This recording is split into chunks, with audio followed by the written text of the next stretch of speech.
नमस्कार, आप सभी का स्वागत है आपके अपने यूट्यूब चैनल फिजिकल एजुकेशन अड्डा के ऊपर, जहां आपको फिजिकल एजुकेशन एंड स्पोर्ट्स की हर अपडेट जो है समय समय पे हमारे द्वारा आपको दी जाती है। और हमारी राजस्थान पीटीआई को लेकर एक सीरीज चली हुई है ऑब्जेक्टिव टाइप क्वेश्चन की। उसका नेक्स्ट पार्ट हम लेके आ गए हैं, जिसमें हम डिस्कस करेंगे नेक्स्ट ऑब्जेक्टिव टाइप क्वेश्चंस को। तो पहला ही क्वेश्चन आपकी सीरीज पे है। मैं इसको शुरू करूँ उससे पहले हमेशा की तरह एक रिक्वेस्ट की, चैनल पे अगर आप पहली बार विजिट करें तो चैनल को सब्सक्राइब करके बेल आइकन को प्रेस कर लें, क्योंकि यहाँ पे कोई भी अपडेट आपकी मिस नहीं होती है। ठीक है, तो पहला ही क्वेश्चन आपकी स्क्रीन पे कि शारीरिक शिक्षा के अध्यापक को जाना जाता है तो किस नाम से जाना जाता है? राइट आंसर क्या हो जाएगा? ऑप्शन डी यहाँ पे राइट आंसर हो जाएगा। तीनों ही नामों से शारीरिक शिक्षा के अध्यापक को जाना जाता है। इसके बाद सेकंड नंबर क्वेश्चन, मनोभौतिक शिक्षा कहलाती है। मनोभौतिक शिक्षा क्या कहलाती है? यहाँ पे राइट आंसर क्या हो जाएगा? चार ऑप्शन दिए गए। ऑप्शन ए, मन तथा शरीर का विकास। ठीक है, सीरीज में हम आगे बढ़े उससे पहले एक और छोटी सी इन्फॉर्मेशन ये है कि एक क्रैश कोर्स हमारे द्वारा रिलीज किया गया है और ये 10 मई से जो है स्टार्ट हो जाएगा। 5 मई तक अपना रजिस्ट्रेशन इस नंबर के ऊपर व्हाट्सअप करके फीस पे करके करवा सकते हो। मात्र 1000 रुपये फीस यहाँ पे रखी गई है। तो बिना देरी के भी अगर आप चाहते हो कि ये स्पीडली 2 महीने के अंदर आपका सारा कवर हो, तो आप बिल्कुल यहाँ पे रजिस्ट्रेशन करवा के और अपनी तैयारी को बूस्ट कर सकते हैं। ठीक है, ये व्हाट्सअप नंबर है, ये वो सारा सिलेबस है। चाहे आप किसी भी ग्रेड की तैयारी करो, first second third doesn't matter, तो आप समय से यहाँ पे ज्वाइन कर सकते हैं। ठीक है, इसके बाद यहाँ पे राइट आंसर हो जाएगा ऑप्शन ए, मन तथा शरीर का विकास। इसके बाद नेक्स्ट थर्ड नंबर क्वेश्चन आपकी स्क्रीन पे है कि शारीरिक शिक्षा के क्रियाकलापों का चयन करते समय किस बात का ध्यान रखना आवश्यक है? तो थर्ड नंबर क्वेश्चन में राइट आंसर हमारा हो जाएगा ऑप्शन डी भी। विद्यार्थियों की शारीरिक दक्षता और आवश्यकता का हम ध्यान रखेंगे तभी उनकी अक्षमताओं के अनुसार जो है फिजिकल एक्टिविटीज का चयन करेंगे। इसके बाद 4 नंबर क्वेश्चन, शारीरिक शिक्षा का महत्व है। क्या महत्व है शारीरिक शिक्षा? क्योंकि इसमें बालकों का विकास होता है। कैसा विकास होता है? अनुशासनहीनता आती है, मानसिकता में कमी आती है, मानवीय गुण आते हैं, शारीरिक सुदृढ़ता आती है। तो ऑप्शन सी हो जाएगा। बाकी सभी नेगेटिव हैं ये सारे पॉइंट, लेकिन ये पॉजिटिव है तो यही बदलाव आता है।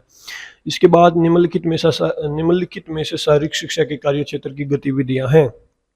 तो 5 नंबर राइट क्वेश्चन में राइट आंसर क्या हो जाएगा? उपरोक्त सभी। लगभग क्वेश्चन जहाँ पे उपरोक्त सभी ऑप्शन हो वहाँ पे आप उसके साथ जा सकते हैं।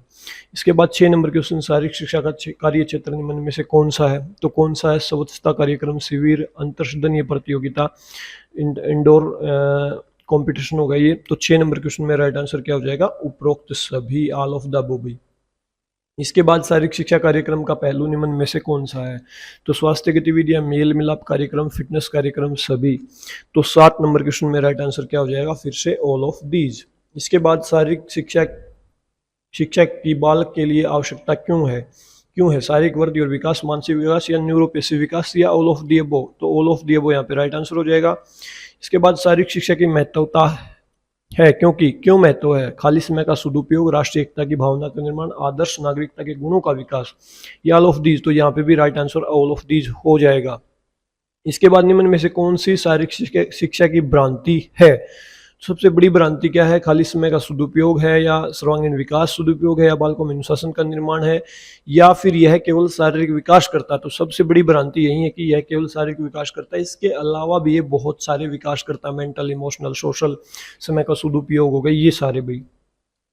ठीक है, इसके बाद निम्न में से कौन सी शारीरिक शिक्षा की भ्रांति नहीं है? यह समय व्यर्थ करता है, योग्य अध्यापक की आवश्यकता नहीं, जीविका पर अवसर नहीं, बालक के चारित्रिक गुणों का निर्माण। तो ये सारे पॉइंट नेगेटिव है, लेकिन ये पॉजिटिव। तो ये भी जो है भ्रांति नहीं है, ये रियल फैक्ट है।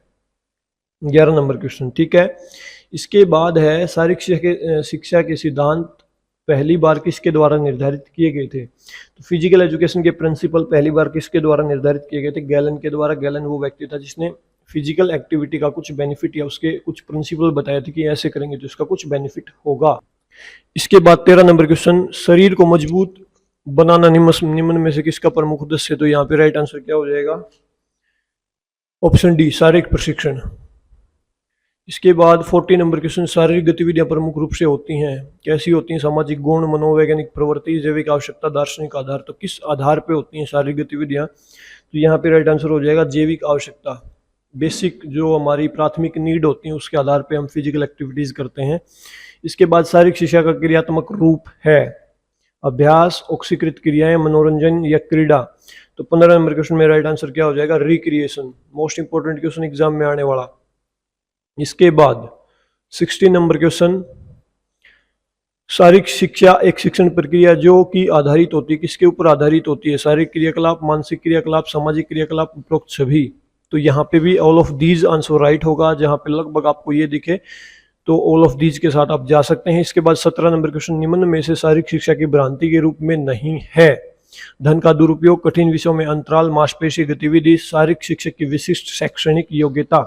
तो 17 नंबर क्वेश्चन में राइट आंसर क्या हो जाएगा? ऑप्शन डी, शारीरिक शिक्षक की विशिष्ट शैक्षणिक योग्यता। ये हर हाल में चाहिए, ये कोई भ्रांति नहीं है भाई, बाकी सारी भ्रांतियां हो सकती हैं।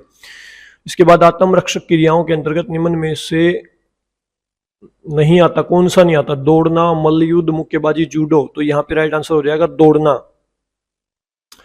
इसके बाद संगीत तथा जिम्नास्टिक को एक साथ आत्मिक विकास का माध्यम बनाना चाहिए, ये कथन किसके थे? तो राइट आंसर क्या हो जाएगा 19 नंबर क्वेश्चन में? प्लेटो। ऑप्शन डी हो जाएगा आपका। इसके बाद 20 नंबर, शारीरिक शिक्षा का क्षेत्र है। शारीरिक शिक्षा का क्षेत्र क्या है? आत्मरक्षा, खेल, जिम्नास्टिक, योग या उपरोक्त सभी। तो ऑल ऑफ दीज यहाँ पे राइट आंसर हो जाएगा। इसके बाद 21 नंबर क्वेश्चन, शारीरिक शिक्षा की आवश्यकता है। क्या आवश्यकता है? शारीरिक विकास के लिए, मानसिक विकास के लिए, संवेगात्मक विकास के लिए। तो तीनों ही प्रकार का विकास यहाँ पे होता है। तो यहाँ पे राइट आंसर क्या हो जाएगा? All of these. इसके बाद शारीरिक शिक्षा की गलत धारणा है कि शारीरिक विकास से संबंधित व्यायाम ही शारीरिक शिक्षा है, मानसिक विकास की गतिविधि व्यक्तित्व का विकास होता है। तो 22 नंबर क्वेश्चन में राइट आंसर क्या हो जाएगा? व्यायाम ही शारीरिक शिक्षा है। व्यायाम के अलावा भी फिजिकल एजुकेशन के अंदर बहुत सारी चीजें शामिल होती हैं, तो व्यायाम ही शारीरिक शिक्षा नहीं होता है। ठीक है। इसके बाद 23 नंबर क्वेश्चन, शारीरिक शिक्षा अध्यापक से प्राप्त होने वाले परिलाभ में सर्वाधिक महत्वपूर्ण क्या है? नौकरी मिलना, स्वस्थ जीवन शैली का प्रोन्नत करना, अवकाश के समय का सदुपयोग उठाना, सामाजिक संपर्क सूत्र बांधना।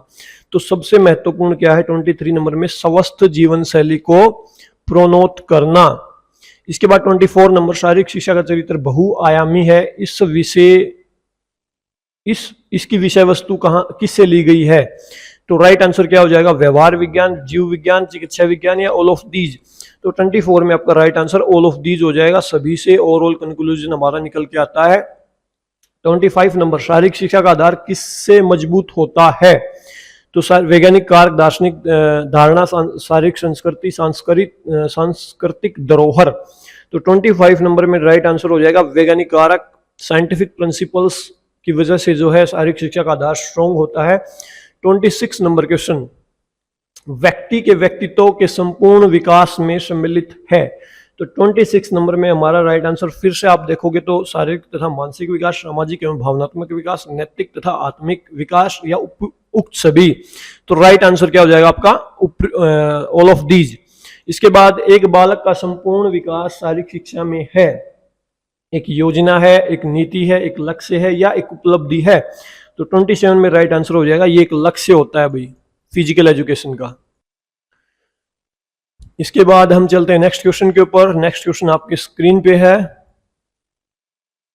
शारीरिक शिक्षा के नवीन उद्देश्य कौन से हैं? संज्ञानात्मक, भावनात्मक, मनोप्रेरक या उक्त सभी। उपरोक्त तो यहाँ पे भी राइट आंसर आपका क्या हो जाएगा 28 में? ऑल ऑफ दीज फिर से आपका राइट आंसर हो जाएगा। इसके बाद शारीरिक शिक्षा के माध्यम से अच्छे परिणाम प्राप्त करने का प्रभावशाली तरीका कौन सा है? निरंतर अभ्यास पर जोर दे सकते हैं, नए संयोजन का प्रयास कर सकते हैं, शिक्षण तरीके में विभिन्नताओं का प्रयोग कर सकते हैं, उदासीन तत्वों को हटाना। तो सबसे परफेक्ट आंसर यहाँ पे 29 नंबर क्वेश्चन में आपका क्या बनता है? निरंतर अभ्यास, कंटिन्यूटी भाई।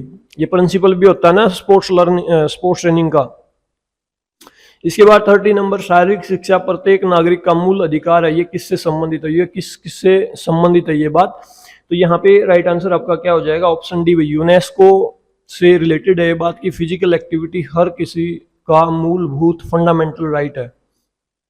इसके बाद नेता जो कि निर्णय लेने की पूर्व स्वतंत्रता देता है और स्वयं सामूहिक गतिविधियों में भाग नहीं लेता, वो ये भाई आपका लीडरशिप का टाइप होता है, वो आपको बताना है। तो लीडरशिप के टाइप से रिलेटेड यहाँ पे क्वेश्चन आया। तो 31 में राइट आंसर क्या हो जाएगा आपका? ऑप्शन डी भाई, लेसेज फेयर। ठीक है, option D most important exam oriented, जो नेता जो कि निर्णय लेने की पूर्व स्वतंत्रता देता और स्वयं सामूहिक गतिविधियों में भाग लेता, तो ये लेसेज फेयर एक तरीका होता है वो भाई। इसके बाद शारीरिक शिक्षा का लक्ष्य है सामाजिक विकास, पेशी तंत्रिका तंत्र विकास, उपयोगी कौशल विकास या फिर व्यक्ति के पूर्ण जीवन में अनुकूलतम एवं पौष्टिक विकास। तो 32 में आपका राइट आंसर क्या हो जाएगा? ऑप्शन डी भाई। इसके बाद शैक्षणिक संस्थानों में शारीरिक शिक्षा की प्रकृति तथा उद्देश्य मुख्य रूप से संगठन के किस कारक पर आधारित होते हैं? तो 33 में हमारा राइट आंसर क्या हो जाएगा? ऑप्शन दे रखे हैं संगठन की संरचना, संगठन में संख्या, संगठन का दर्शन, कोई नहीं। तो यहाँ पे राइट आंसर आपका क्या हो जाएगा? ऑप्शन सी भाई। इसके बाद 34 शारीरिक क्रियाकलाप तथा खेल के उद्देश्य, खेल का उद्देश्य क्या उद्देश्य है भाई? शैक्षिक लक्ष्यों की प्राप्ति, सामाजिक कार्यों का निष्पादन, व्यक्तित्व आयाम का विकास या उक्त सभी। तो ऑल ऑफ दीज यहाँ पे फिर से राइट आंसर आपका हो जाएगा। इसके बाद जनसाधारण की शारीरिक अक्षमता को बढ़ाने का उपयुक्त माध्यम कौन सा है? तो जिम्नेजियम का निर्माण करोगे आप, आधुनिक उपकरणों को खरीदोगे, या शारीरिक शिक्षा सभी के लिए अनिवार्य कर दोगे, या आहार में सुधार करोगे? तो सबसे पहला काम तो यही करना पड़ेगा आपको। 35 नंबर क्वेश्चन के आंसर के रिगार्डिंग देखोगे तो ऑप्शन सी यहाँ पे शारीरिक शिक्षा को सभी के लिए अनिवार्य कर दो, दैट्स इट। इसके बाद है शारीरिक शिक्षा के सिद्धांतों का मुख्य स्रोत है। तो यहाँ पे सामाजिक नैतिकता है, व्यावसायिक संघ है, शारीरिक शिक्षक है, या तत्व ज्ञान व विज्ञान है। तो 36 में हमारा राइट आंसर हो जाएगा तत्व ज्ञान एवं विज्ञान भी। ठीक है। इसके बाद 37 नंबर क्वेश्चन, शारीरिक शिक्षा के भावनात्मक क्षेत्र का उद्देश्य निम्न में से है क्या है? मूल्यांकन करना, संगठित करना, ग्रहण करना या उक्त सभी। तो 37 में राइट आंसर क्या हो जाएगा? ऑप्शन डी आपका भाई। इसके बाद है शारीरिक शिक्षा के मनोप्रेरक क्षेत्र का उद्देश्य निम्न में से है कौन सा है? तो 38 नंबर के क्वेश्चन में हमारा राइट आंसर फिर से देखोगे तो बोधात्मक योग्यता है, आधारभूत मौलिक संचलन है, प्रतिवर्ती गति है या उक्त सभी है। तो ऑल ऑफ दीज यहाँ पे भी आपका राइट आंसर आ जाएगा। इसके बाद आज का लास्ट क्वेश्चन, शारीरिक शिक्षा के संज्ञानात्मक क्षेत्र का उद्देश्य कौन सा है? अनुप्रयोग, ज्ञान विश्लेषण या उक्त सभी। तो 39 नंबर क्वेश्चन में फिर से हमारा राइट आंसर क्या हो जाएगा? उपयुक्त सभी। अगर आपने हमारा डिस्क्रिप्टिव कोर्स किया होगा तो बिल्कुल आप राइट आंसर इसका दे दोगे। ठीक है।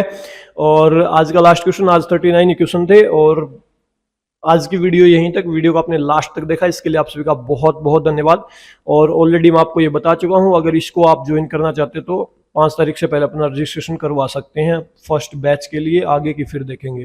ठीक है। अभी के लिए इस वीडियो में इतना ही। वीडियो को आपने लास्ट तक देखा, इसके लिए आप सभी का बहुत बहुत धन्यवाद। Thank you.